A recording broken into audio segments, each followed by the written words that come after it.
Alhamdulillah, Alhamdulillahil wahidil ahadis samad, alladzi lam yalid wa lam yulad wa lam yakul lahu kufuwan ahad. Ahmaduhu subhanahu wa ta'ala wa ashkuruh wa usni alaihi wa nukabbiruh wa nastahdihi wa nastaghfiruh wa nusalli wa nusallim Muhammadin sallallahu alaihi wasallam wa ala alihi wa ashabihi wa man da'a bi da'watik wa iqtada bi sunnatik ila yaumil la raiba fihi. A'udzu billahi minasy syaithanir rajim. Bismillahirrahmanirrahim.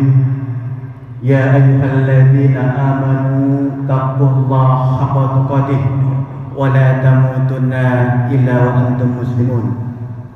Rabbi shrah li sadri wa yassir li amri wahlul 'uqdatam min lisani yafqahu qawli. Uhayyikum bi tahiyatul Islam, tahiyatul mubarakah, tahiyatul fil ahlil jannah. Assalamualaikum warahmatullahi wabarakatuh. Alhamdulillah, alhamdulillahirabbil alamin. Kita panjatkan puja serta puji kehadirat Allah Subhanahu wa taala. Rabbi rabbukum rabbus samawati wal ard. Tuhanku, Tuhan kita semua dan Tuhannya alam semesta, yang senantiasa mengizinkan kita untuk beraktivitas, untuk bekerja, untuk beramal, untuk beribadah di buminya Allah. Dan insya Allah dengan kerja, amal dan ibadah itu menjadi bekal kita menghadap Allah Subhanahu wa taala. Salawat serta salam kita aturkan kepada baginda Nabi besar Muhammad sallallahu alaihi wasallam, uswah dan teladan buat kita semua yang insya Allah telah membimbing kita semua kepada shiratal mustaqim, dan insya Allah kita semua senantiasa diberikan kekuatan oleh Allah untuk menabangi jalan shiratal mustaqim ini sampai akhir hayat hidup kita. Amin, amin ya rabbal alamin. Alhamdulillahirabbil alamin. Bapak-bapak, ibu-ibu, jamaah Masjid Ar-Ridwan, alhamdulillah kita sama-sama telah menunaikan kewajiban kita salat subuh berjamaah, dan hari ini kita teruskan dengan duduk kita bersama-sama bersimpuh dalam rangka tholabul ilmi. Mudah-mudahan duduknya kita semua hari ini menjadi asbab Allah berikan keberkahan kepada kita semua. Allah terima amal ibadah Ramadan kita, dan Allah berikan taufik dan hidayah kepada kita semua. Amin, amin ya rabbal alamin. Bapak Ibu yang dirahmati Allah Subhanahu wa taala, hari ini dengan waktu yang singkat, mungkin gak sampai 1 jam, kita akan coba mengkaji masih terkait dengan Ramadan, yaitu rahasia-rahasia yang ada di dalam bulan suci Ramadan. Insya Allah ketika kita sudah paham apa rahasia-rahasia Ramadan, kita bisa sungguh-sungguh menyelesaikan Ramadan ini yang tersisa kira-kira tinggal kurang dari 2 minggu, dan insya Allah dengan wasilah itu Allah berikan kemuliaan kepada kita semua. Amin, amin ya rabbal alamin. Bapak Ibu yang dirahmati Allah Subhanahu wa taala, sejatinya ibadah di bulan suci Ramadan, terutama saum, terutama puasa, merupakan ibadah termulia, ibadah tertinggi, ibadah terpenting setelah syahadah asyhadu an la ilaha illallah Muhammadar Rasulullah dan wa aqimis shalah. Jadi setelah orang masuk ke dalam Islam dengan syahadahnya, mengakui Allah sebagai ilahnya, Muhammad sebagai rasulnya, lalu dia aqimis shalah, menegakkan sholat, maka harus disempurnakan saum Ramadan. Maka puasa Ramadan ini, saum ini perkara penting dalam Islam. Karena apa? Banyak kemuliaannya, banyak keutamaannya. Bahkan kata para ulama, Ramadan itu kafarah. Kafarah atas apa? Pembersih, penyuci, penghapus atas segala dosa dan kesalahan kita. Maka kalau kita paham keutamaan Ramadan, kita akan manfaatkan betul Ramadan untuk mengampuni segala kesalahan kita, dosa kita, maksiat kita, alfa kita. Dengan Ramadan akan diampuni oleh Allah. Bahkan kalau kita berdoa di bulan suci Ramadan, wallahi demi Allah tidak akan tertolak di hadapan Allah. Faqultu astaghfiru rabbakum innahu kana ghaffara.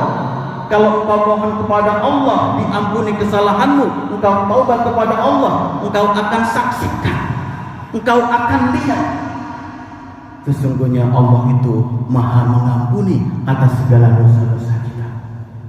Maka ini bulan-bulan utama, bulan mulia yang harusnya kita manfaatkan betul untuk menjadikan kita mulia di hadapan Allah.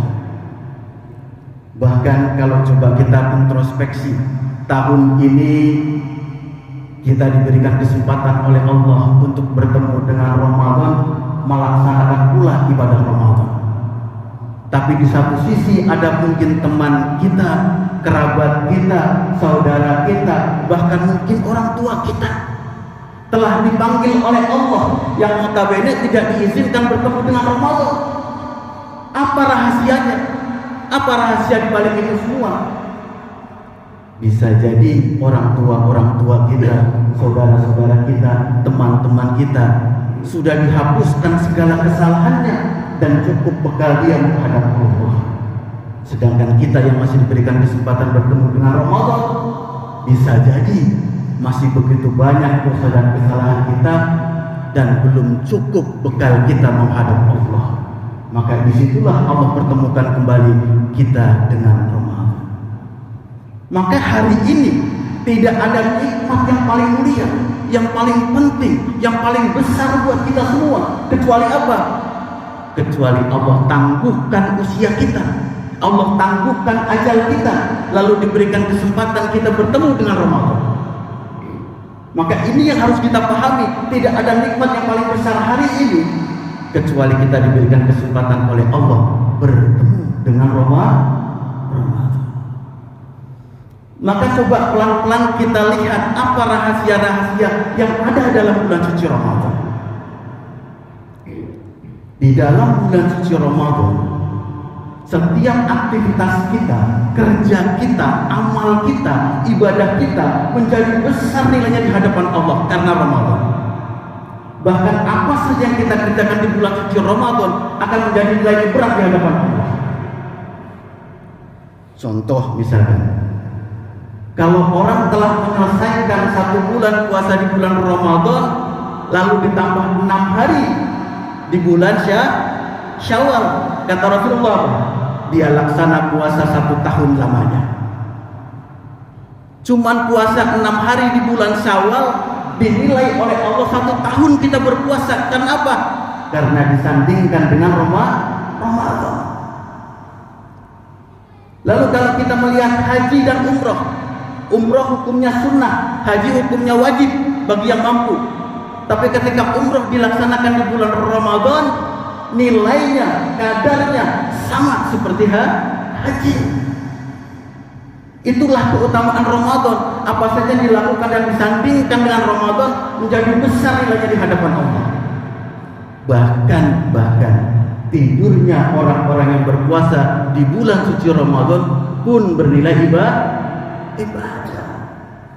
Begitu besar, karena asbab Ramadan, segala aktivitas kita, perbuatan kita, ibadah kita besar timbangannya di hadapan Allah.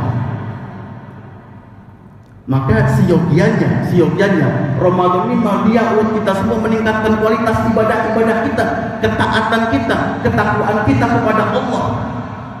Karena segala kemuliaan Allah hadirkan di bulan suci Ramadan.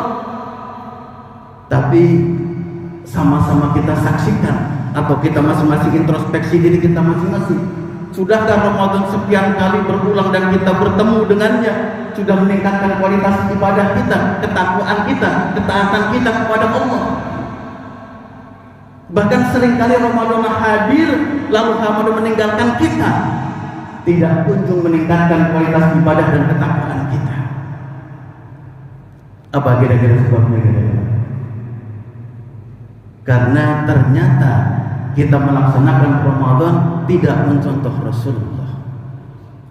Ada rahasia yang harus kita pahami. Sejatinya Rasulullah ketika menyambut Ramadan, dia persiapkan diri sungguh-sungguh, sehingga ketika masuk Ramadan dia siap berjuang, berjihad di bulan Ramadan. Maka rahasia utamanya kenapa seringkali kita melaksanakan Ramadan tidak kunjung menghasilkan kualitas kita lebih baik di hadapan Allah, karena tidak ada persiapan, tidak ada pemanasan. Rasulullah itu 2 bulan sebelum Ramadan, Rajab dan Sya'ban, dijadikan media untuk persiapan dan juga pemanasan, agar ketika Ramadan datang dia siap berjuang, berjihad sungguh-sungguh di bulan Ramadan.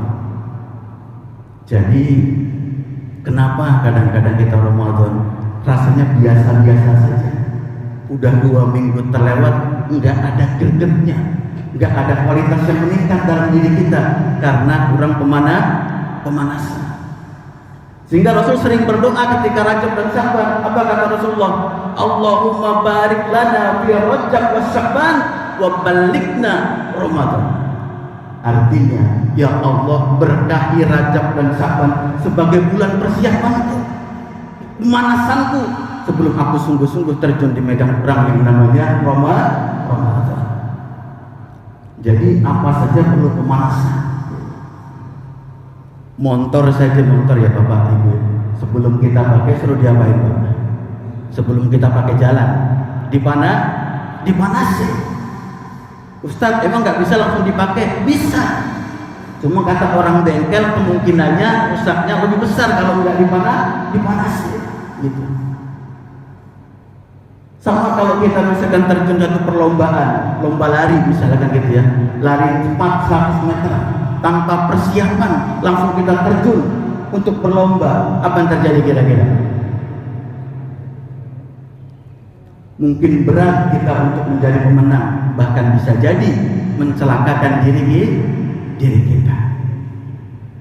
Sama seperti kayak ibu-ibu kalau di dapur, kalau lagi pengen goreng kerupuk Bu, kerupuk supaya digoreng dia matang, mekar dan besar, itu minyaknya diapain dulu Bu?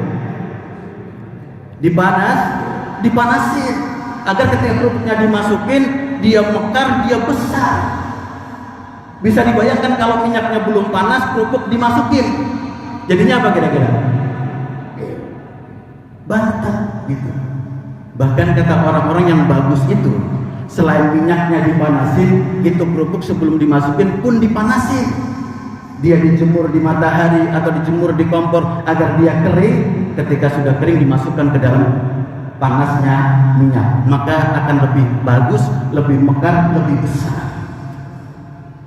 Begitulah Rasulullah ketika Rajab dan Sya'ban. Kata Aisyah, belum pernah aku saksikan Rasulullah lebih banyak saum kecuali di bulan Sya'ban. Jadi Sya'ban dijadikan oleh Rasulullah sebagai bulan persiapan. Bahkan qiyamul lailnya Rasulullah yang hebat itu, yang kata Aisyah kalau dia qiyamul lail sampai bengkak kakinya. Rasul itu kalau qiyamul lail, sholat malam, sholat tahajud sampai bengkak kakinya, kata Aisyah. Tapi kata Anas bin Malik, ini rahasianya kenapa sholat malamnya Rasulullah begitu hebat.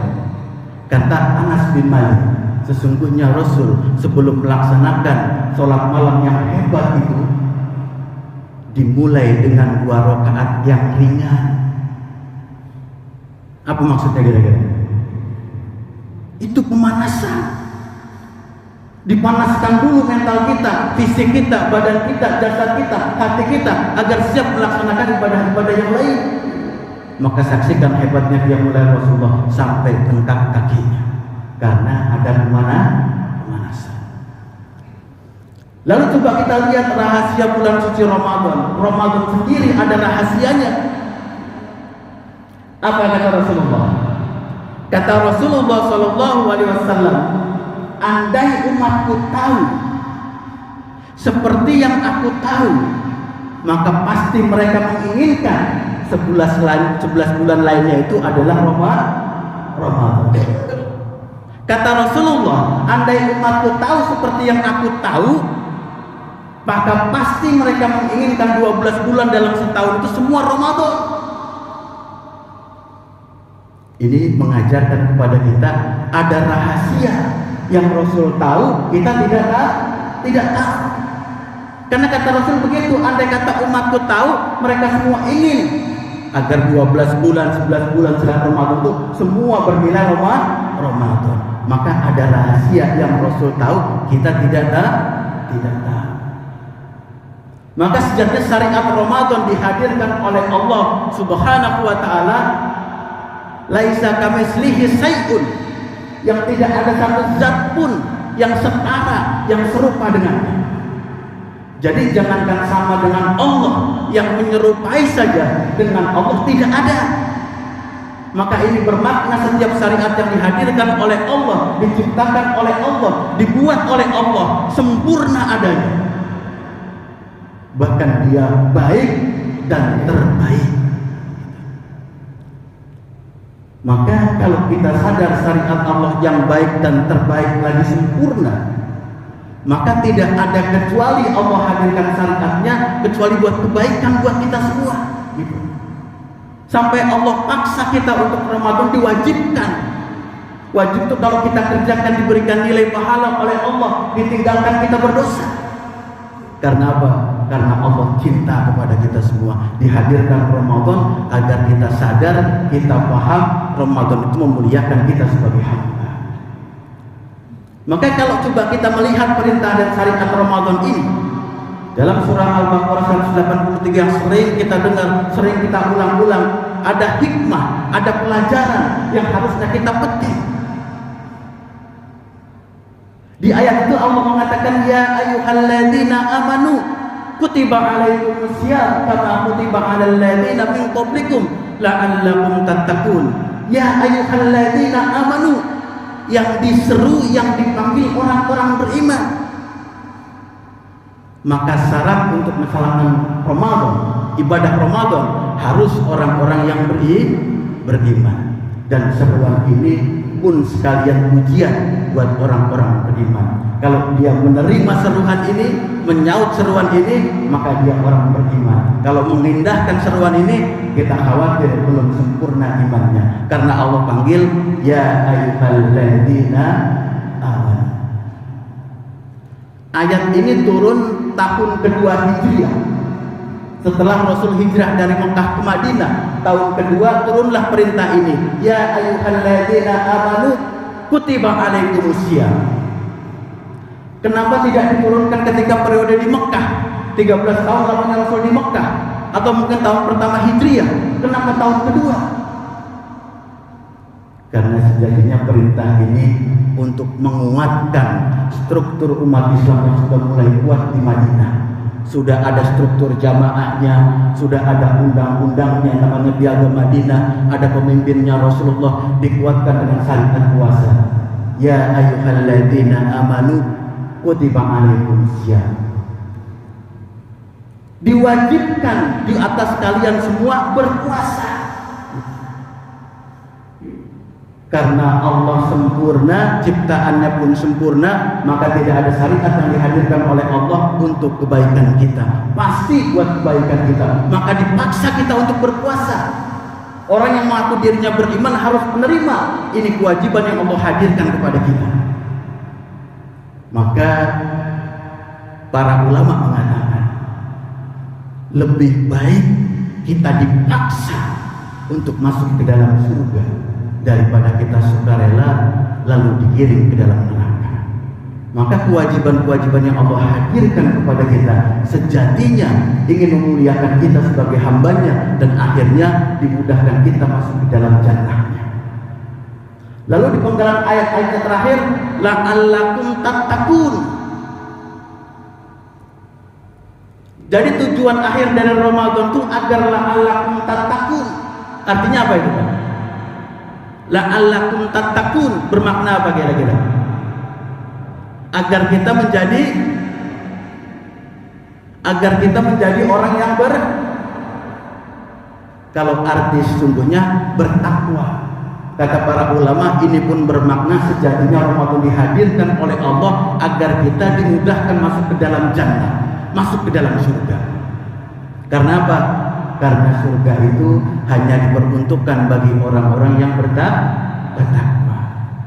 Wasyari'u ilal maghfirati mir rabbikum wal jannah arduha samawati wal ard uidat lil muttaqin. Jannah itu hanya diperuntukkan bagi orang-orang yang bertakwa. Jadi secara tidak langsung Allah mengatakan dengan Ramadan itu aku hadirkan. Tidak ada tujuan lain agar engkau masuk ke dalam jannah, engkau masuk ke dalam surga. Karena itulah janji Allah.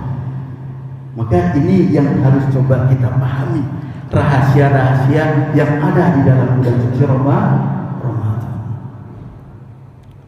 Lalu apa keutamaan Ramadan? Apa fadilah Ramadan? Apa tingginya derajat Ramadan dibandingkan bulan-bulan yang lain? Ternyata Ramadan itu ketika kita melaksanakan siam di dalamnya, kata Rasulullah, setiap orang yang berpuasa itu akan diberikan dua kebahagiaan. Apa dua kebahagiaan itu? Pertama, kebahagiaan ketika indah iftari, ketika kita berpuasa. Yang kedua, indah liqa'i rabbi, ketika kita liqa dengan Rabb kita. Apa liqa itu? Banyak orang mengartikan bertemu dengan Allah begitu saja. Padahal liqa itu berkumpul dengan Rabb kita, Allah. Inda liqa'i rabbi. Jadi kalau ada kata-kata yuk kita bikin liqa, itu maksudnya bikin perkumpulan untuk ngaji, untuk kajian. Itu yang disebut dengan liqa. Inda liqa'i rabbi, kita berkumpul dengan Allah. Padahal sama-sama kita tahu kenikmatan terbesar orang dimasukkan ke dalam jannah itu, yang paling tinggi kenikmatan itu apa? Tentu semua kenikmatan di surga itu begitu besar, begitu tinggi, bahkan tidak bisa kita bayangkan. Dengan akal kita, dengan pikiran kita, nggak sanggup kita memikirkan kenikmatan surga. Tapi di antara kenikmatan-kenikmatan itu ada kenikmatan tertinggi, yaitu menatap wajah Allah. Tapi dengan saum Ramadan, inda liqa'ir rabbi, kita berkumpul dengan Allah.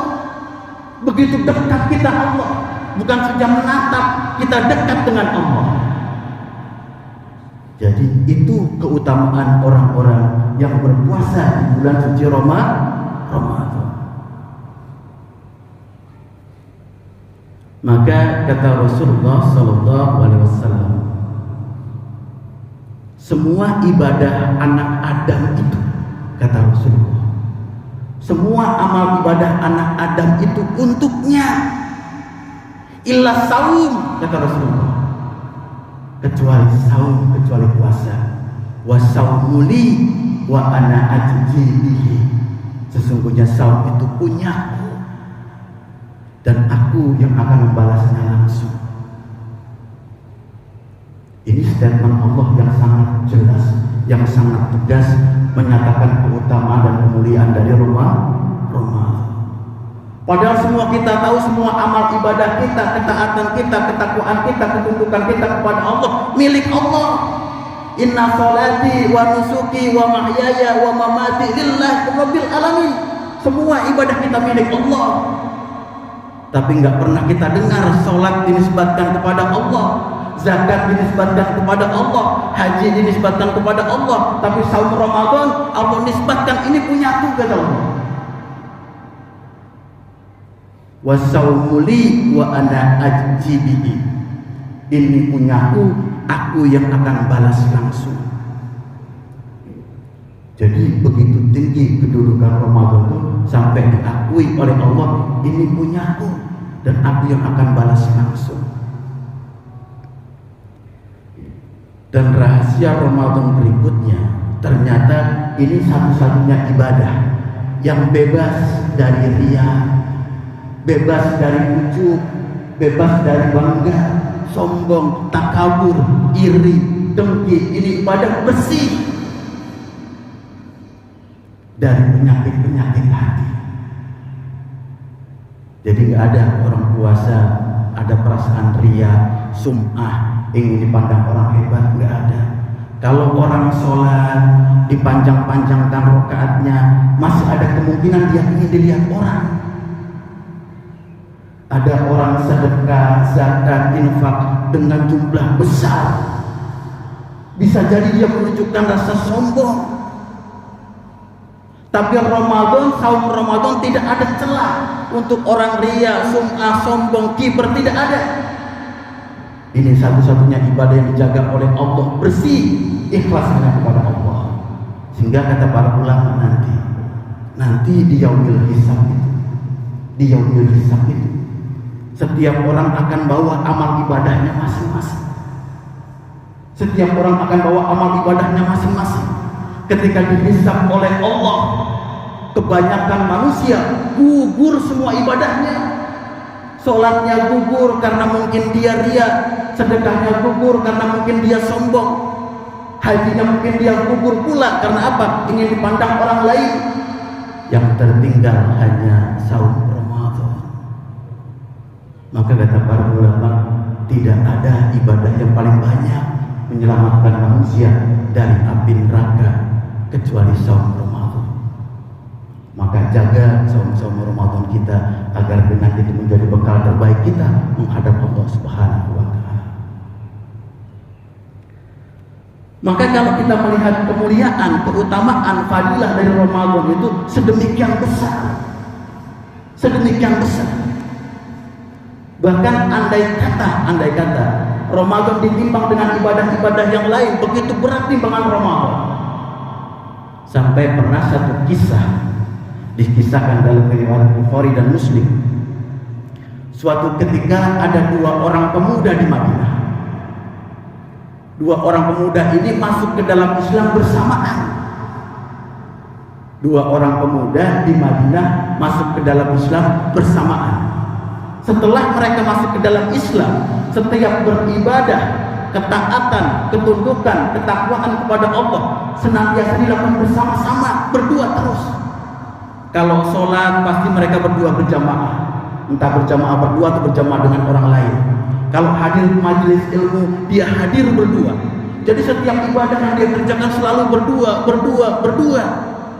Sampai akhirnya datang perintah Rasulullah SAW untuk pergi ke medan jihad.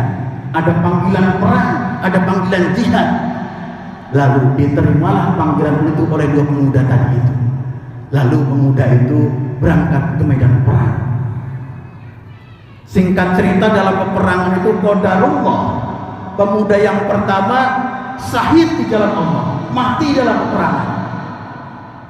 Tapi pemuda yang kedua, dia kembali ke rumah dalam keadaan selamat, dalam keadaan hidup, bahkan diberikan kesempatan 1 tahun lagi. Baru setelah itu dia wafat dan dimatikan oleh Allah. Lalu suatu ketika sahabat Rasulullah SAW, Thalhah radhiyallahu anhu, pernah bermimpi. Dalam mimpinya dia mengatakan, aku dipertemukan dua pemuda Madinah. Lalu kedua pemuda itu ada satu tempat yang indah, begitu indah tempat itu, sehingga aku menebak dengan tebakan yang keras, pasti itu adalah surga, karena belum pernah aku lihat tempat seindah itu. Jadi ketika tidur, Thalhah dimimpikan oleh Allah melihat dua pemuda ini ada di dalam surga. Lalu ketika itu datanglah suara yang memanggil orang masuk ke dalam surga. Dan dipanggillah yang pertama kali masuk ke dalam surga. Ternyata bukan pemuda pertama yang mati di jalan Allah, yang syahid di jalan Allah, tapi yang dipanggil pertama kali masuk ke dalam jannah adalah pemuda kedua, yang dia selamat dari peperangan, lalu dia hidup 1 tahun lagi, lalu dia mati di tempat tidur, lalu dipanggil pertama kali masuk ke dalam jannah. Lalu kata Thalhah dalam mimpinya, aku tunggu begitu lama sekali, barulah pemuda yang kedua ini, pemuda pertama, dimasukkan oleh Allah ke dalam jannah. Lalu lepas dari mimpinya, Thalhah tersadar. Lalu dia tanya kepada para sahabat-sahabat, apa maksud dan arti mimpinya? Dia tanya kepada para sahabat-sahabat, tidak ada satupun jawaban yang bisa memuaskan pertanyaannya. Lalu dia datang kepada Rasulullah SAW. Lalu diceritakan, ya Rasulullah, kenapa dalam mimpiku ketika dua orang yang taat ini, yang soleh ini, yang satu mati di medan perang, yang satu masih hidup 1 tahun lagi, yang masuk ke dalam jannah justru orang yang kedua, pemuda kedua yang masih hidup, bukan pemuda pertama yang saya di jalan Allah. Apa kata Rasulullah? Tidakkah engkau tahu pemuda yang kedua diberikan kesempatan 1 tahun sehingga dia bisa bertemu dengan Ramadan. Dengan Ramadan itulah menjadi wasilah dia masuk ke jannah terlebih dahulu dibandingkan pemuda yang pertama. Padahal sama-sama kita tahu orang mati di jalan Allah itu dakhalal jannah, pasti masuk ke dalam surga. Ternyata kalah dengan pemuda yang kedua yang dia punya kesempatan 1 tahun Ramadan sehingga dimasukkan Allah ke dalam jannah terlebih dahulu. Itu keutamaan Ramadan. Bapak Ibu yang dirahmati Allah Subhanahu wa taala. Lalu apa rahasia-rahasia besar dalam Ramadan itu? Ternyata ada 3 rahasia besar di dalam bulan suci Ramadan yang kebanyakan kita belum paham. Bahkan bisa jadi belum tahu. Bahkan bisa jadi belum pernah dengar. Rahasia Ramadan yang besar itu apa? Jadi sekian kali Ramadan kita laksanakan, kita kerjakan, kita dengar kajian-kajian, tausiah, pengajaran, belum paham kita apa rahasia Ramadan yang terbesar. Nah, paling sedikit Bapak Ibu dirahmati Allah Subhanahu wa taala, ada 3 rahasia besar bulan suci Ramadan. Yang pertama, ternyata puasa di bulan suci Ramadan itu merupakan rukun Islam. Jadi Ramadan yang hari ini kita kerjakan itu sejatinya rukun Islam yang harus kita tunaikan, harus kita kerjakan, baru kita disebut Islam. Karena rukun itu maknanya segala sesuatu yang harus ada baru bisa disebut. Kalau rukun ibadah, segala sesuatu yang harus ada dalam ibadah itu baru disebut dia ibadah. Kalau tidak ada rukun itu, hilang ibadahnya, belum ibadah dia namanya. Contoh misalkan, kalau rukun sholat itu kan ada 12 sampai 14, dari mulai takbiratul ihram sampai salam, termasuk di dalamnya membaca Al-Fatihah, itu rukun sholat. Kalau ada orang sholat, waktunya sudah masuk menghadap kiblat berjamaah pula dia di masjid, dia melaksanakan sholatnya sampai selesai, tapi dalam sholatnya dia lupa baca Al-Fatihah. Kira-kira tuh sholat yang dikerjakan orang itu sah apa enggak kira-kira? Sah enggak?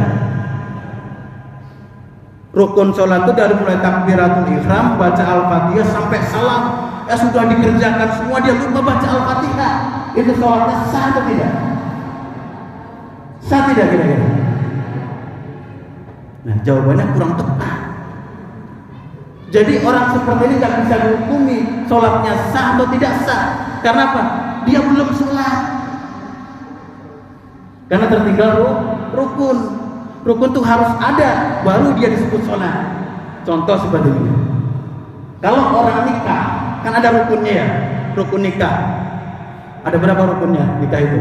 Ada 4. Pertama, 2 mempelai, laki dan perempuan. Yang kedua ada ijab dan qabul. Yang ketiga ada wali bagi wanita. Yang keempat ada 2 saksi. Ini udah ijab qabul. Saya terima nikahnya si fulan binti si fulan dengan mas kawin tersebut di atas tunai. Enggak ada perempuannya. Sah nggak kira-kira? Bukan nggak sah, dia belum nikah. Orang nggak ada calonnya. Dia udah ijab qabul, ada penghulunya, dia ijab qabul. Lawannya nggak ada, wanitanya nggak ada, calon istrinya nggak ada. Bukan nggak sah, dia belum nikah. Nah begitulah Islam. Islam dibangun atas apa? bunyanul Islam ala khamsin syahadatan la ilaha illallah Muhammadar Rasulullah wa aqimis shalah wa ata'uz zakah wa shaumar ramadan al hajjul baita. Bangunan Islam itu dibentuk atas 5 perkara, 5 pilar, 5 fondasi: syahadat, sholat, zakat, saum, haji. Kalau ada satu yang tidak kita kerjakan, maka cacat rukun Islamnya.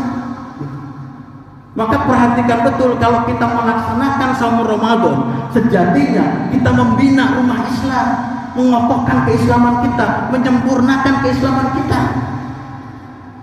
Tapi kalau Ramadan, puasa Ramadan kita tinggalkan, itu dosa besar. Bahkan kalau kita punya keyakinan ini perintah Allah, tidak wajib, ini bukan perintah Allah, bisa ditinggalkan, maka dia keluar dari Islam. Maka saum Ramadan itu rukun, arkan dalam bangunan Islam. Jadi perhatikan, ketika kita sungguh-sungguh melaksanakan Ramadan, kita sungguh-sungguh menguatkan keislaman kita. Dan sebaliknya, kalau nggak sungguh-sungguh kita kerjakan Ramadan ini, kita hancurkan pilar-pilar Islam. Jadi rahasia pertama, Ramadan itu ternyata rukun Islam. Rahasia kedua, yang terbesar, yang kadang-kadang kita belum paham atau belum tahu, kadang mungkin nggak ngerti. Ternyata lantaran Ramadan Allah siapkan satu pintu jannah yang namanya apa? Ar-Rayyan. Lantaran Ramadan Allah siapkan satu pintu jannah, pintu surga yang namanya Ar-Rayyan. Karena kata Rasulullah SAW, pintu surga itu ada 8, dan salah satunya namanya Ar-Rayyan. Yang pintu itu hanya bisa dimasuki oleh orang-orang yang ahli puasa, yang ahli saum, yang ahli siam Ramadan. Jadi pintu yang 8 itu ada bab jihad, ada bab sholat, ada bab sedekah, termasuk bab royan. Pintu bagi orang-orang yang ahli melaksanakan puasa Ramadan. Jadi lantaran Ramadan kita disiapkan jembatan khusus, jalan khusus, VVIP untuk masuk ke dalam jannah yang namanya Ar-Rayyan. Nah, kata Rasulullah, pintu ini nggak pernah dibuka sampai ada ahli puasa yang memasukinya. Lalu akan ditutup serapat-rapatnya dan selama-lamanya ketika sudah dimasuki oleh ahli puasa yang terakhir kalinya. Ditutup, tidak akan pernah dibuka lagi. Maka itu artinya Allah berikan jalan pintas kita semua dengan Ramadan untuk mudah masuk ke dalam jannahnya. Karena disiapkan satu pintu khusus bagi orang-orang yang mendawamkan, yang ahli dalam puasa Ramadan. Tapi permasalahannya, siapa yang bisa masuk ke dalam pintu itu? Karena disebutkan pintu itu bagi ahli saum, ahli puasa, ahli siam, maka orang-orang yang ahli di bidang itulah yang diberikan kemudahan oleh Allah masuk ke dalam jannah. Siapa mereka? Pertama, selain Ramadan, dia mendawamkan saum-saum lain di bulan yang lain. Mau Senin Kemis, mau Ayyamul Bid, mau puasa Daud, dia dawamkan selain Ramadan. Yang kedua, selain dia berpuasa secara jasad, secara raga, secara fisik, dia pun berpuasa secara kejiwaan dan hati. Karena orang kalau cuma sekedar puasa badan saja, jasad saja, kita khawatir seperti sabda Rasulullah. Kata Rasulullah SAW, rubah so'imin, berapa banyak orang-orang yang so'im, yang berpuasa, yang dia dapat hanya apa? Ilal ju' wal atas, hanya lapar dan dahaga.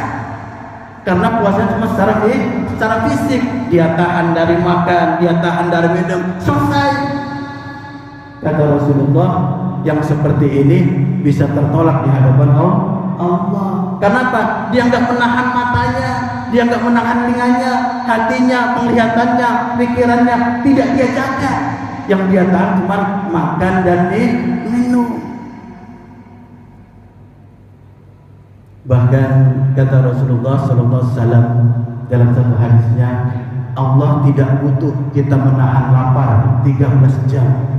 Allah tidak butuh kita menahan haus 13 jam dalam sehari selama masih melakukan qaul zur. Apa qaul zur itu? Perkataan dusta. Maka orang yang dimudahkan masuk ke dalam jannah Allah lalu babur royan itu adalah orang-orang yang puasa secara jasad dan hati, baru dimudahkan oleh Allah masuk ke dalam jannah. Itu rahasia yang kedua. Rahasia yang ketiga, rahasia yang terakhir. Sebenarnya ada beberapa rahasia besar yang bisa diulas dan dikajikan, namun karena kesempatan waktu terbatas, kita sampai ketiga saja.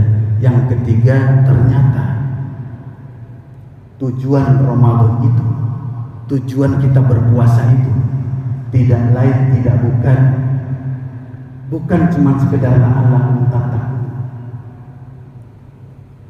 Seperti yang dikisahkan oleh Rasulullah SAW ketika Allah menciptakan akal dan hawa nafsu. Ketika Allah menciptakan akal dan hawa nafsu, lalu dipanggillah satu persatu di antara mereka, wahai akal, menghadaplah engkau kepadaku, kata Allah. Lalu akal pun menyahut, ya Allah, aku menghadap kepadamu. Lalu kata Allah, balikkan badanmu. Lalu akal balik badanmu, enggak menghadap Allah. Lalu Allah berkata kepada akal, wahai akal, man ana wa man anta, siapa aku dan siapa kamu. Lalu akal berkata, menjawab akal kepada Allah, apa jawaban akal?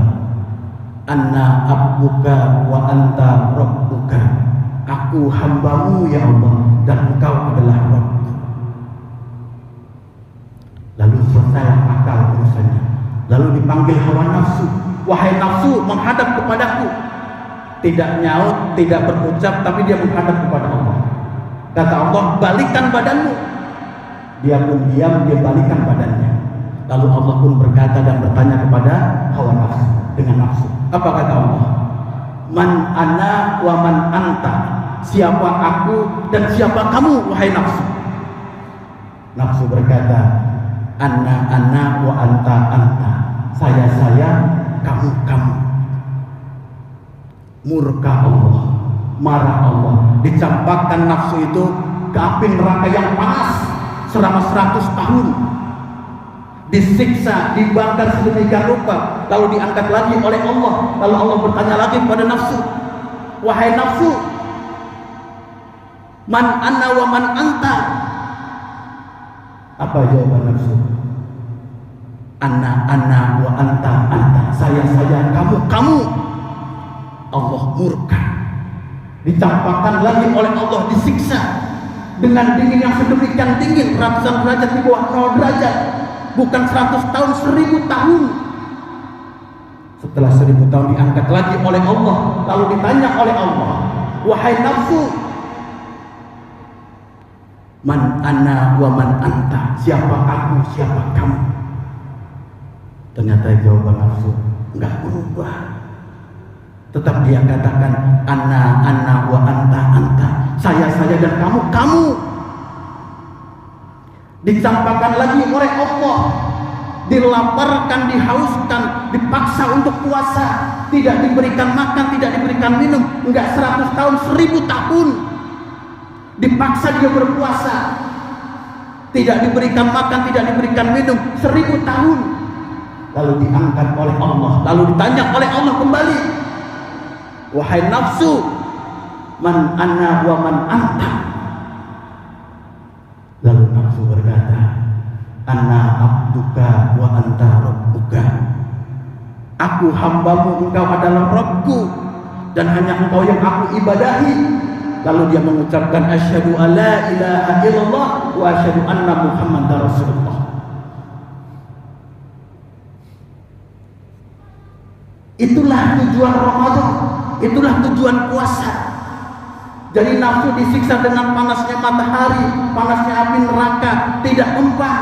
Disiksa dengan dinginnya cuaca, enggak mempan. Diberikan puasa, ditahan, tidak diberikan makan dan minum. Dia mengakui Allah sebagai Rabb-Nya. Maka sejatinya Ramadan itu mengajar kepada kita mengenal Rabb kita, lalu mengibadahinya semata, lalu memahami kalimat la ilaha ilaha illallah Muhammadar Rasulullah. Itu tujuan Ramadan, agar kita paham kalimat la ilaha illallah Muhammadar Rasulullah. Karena berapa banyak hari ini sudah mengaku dirinya Islam, beriman, belum paham kalimat la ilaha illallah, sampai Allah tegur keras kita semua.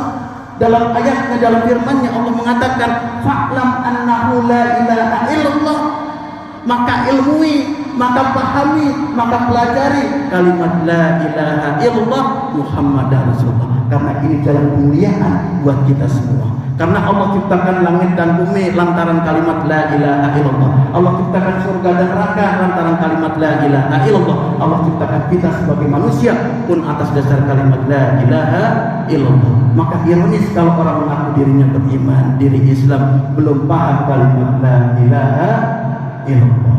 Mudah-mudahan dengan Ramadan kali ini kita dipahamkan siapa Rabb kita, siapa yang harus kita sembah, lalu apa makna kalimat la ilaha illallah, dan kita siap berjuang dengan harta, dengan jiwa kita, kemampuan kita, waktu kita, umur kita untuk memperjuangkan kalimat la ilaha illallah. Semoga Ramadan kita kali ini menjadi berkah buat kita semua, menjadi jalan kemuliaan buat kita semua. Yang hak datang dari Allah, kelemahan, kekurangan, hilaf dan salah datang dari saya pribadi. Akhirul da'wana alhamdulillahirabbil alamin. Jazakumullahu khairan katsiran. Assalamualaikum warahmatullahi wabarakatuh.